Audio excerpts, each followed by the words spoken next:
Shalom, Bapak, Ibu, Saudara-saudari yang terkasih di dalam Kristus Yesus. Selamat pagi dan selamat berjumpa kembali dalam Renungan Harian Kristen, Morning Hope. Pada saat ini, kita akan merenungkan kembali kebenaran firman Tuhan sebelum kita memulai akan setiap aktivitas kita di sepanjang hari ini.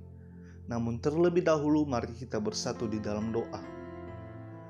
Bapa kami yang di surga, kami mengucap syukur atas kasih-Mu yang begitu besar dalam kehidupan kami.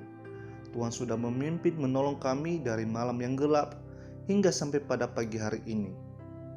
Pada saat ini Tuhan, kami mau merenungkan kebenaran firman-Mu sebelum kami melakukan aktivitas kami di sepanjang hari ini. Kiranya Tuhan tolong kami, pimpin kami dengan kuasa Roh Kudus-Mu sehingga kami dapat mengerti, memahami apa yang menjadi kehendak Tuhan di dalam kehidupan kami melalui perenungan firman Tuhan pada saat ini. Ke dalam tangan-Mu kami serahkan Tuhan Yesus. Di dalam nama Tuhan Yesus Kristus kami telah berdoa dan bersyukur. Amin. Keinginan yang melukai hati.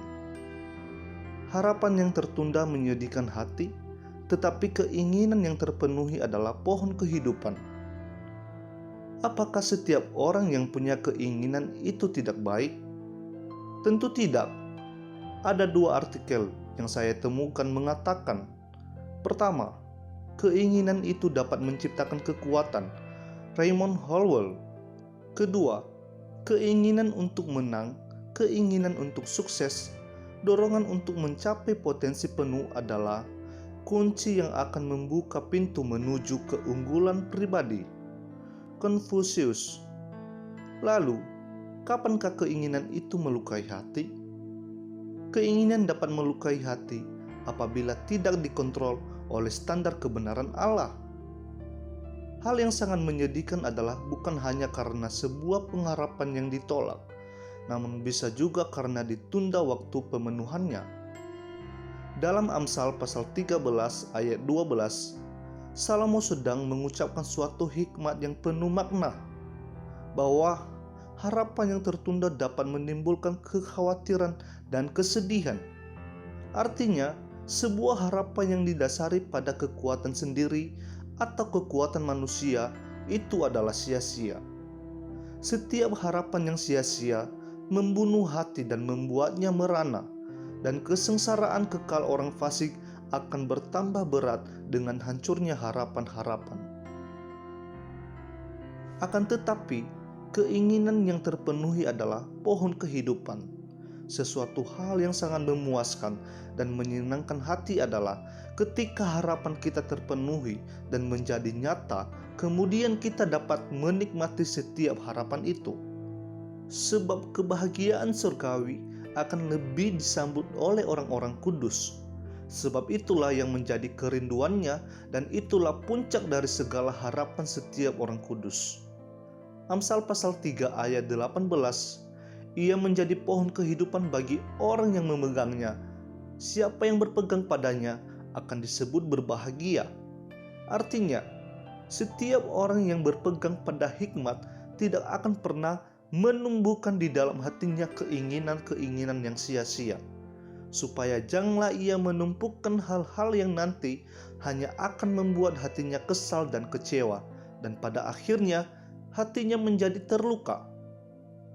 Mungkin saat ini kita sedang mengalami sebagian harapan-harapan kita yang tidak terpenuhi atau yang masih belum terpenuhi, dan mungkin sebagian baru terpenuhi oleh Allah sesuai waktunya Tuhan. Dalam situasi perasaan apapun, kita harus tetap percaya bahwa Allah senantiasa mengasihi kita. Sebab sebagai Bapa yang baik pasti mengenal apa yang terbaik buat anak-anaknya. Tuhan tahu jika keinginan kita membahayakan diri kita. Itulah sebabnya kadangkala Tuhan menolak memenuhinya atau menunda untuk memenuhinya. Sehingga suatu saat kelak, sebagai akhir dari segala harapan setiap orang percaya, yaitu berkumpul bersama orang-orang yang dikasihi, seraya berpesta bersama Allah dan mengucap syukur kepadanya. Dengan demikian, milikilah harapan-harapan yang tak sia-sia. yaitu keinginan untuk bersama-sama dengan Allah di Taman Firdaus, sebab itu akan menjadi sumber kekuatan dan menjadi motivasi bagimu untuk mempersiapkan diri kelak menyambut kedatangannya. Mari kita renungkan, pernahkah Anda merasakan kepedihan karena kerinduan yang tidak terpenuhi? Lalu, bagaimana Allah melawat Anda di saat membutuhkan sesuatu? Tuhan Yesus memberkati kita semua. Amin. Mari kita bersatu di dalam doa. Kami bersyukur atas pimpinan-Mu setiap saat bagi kami Tuhan. Lewat firman-Mu, Engkau selalu hadir mengingatkan kami, mengontrol keinginan-keinginan serta harapan kami agar selalu selaras dengan keinginan-Mu atas kami. Ke dalam tangan-Mu saja kami serahkan hidup kami. Haleluya. Amin.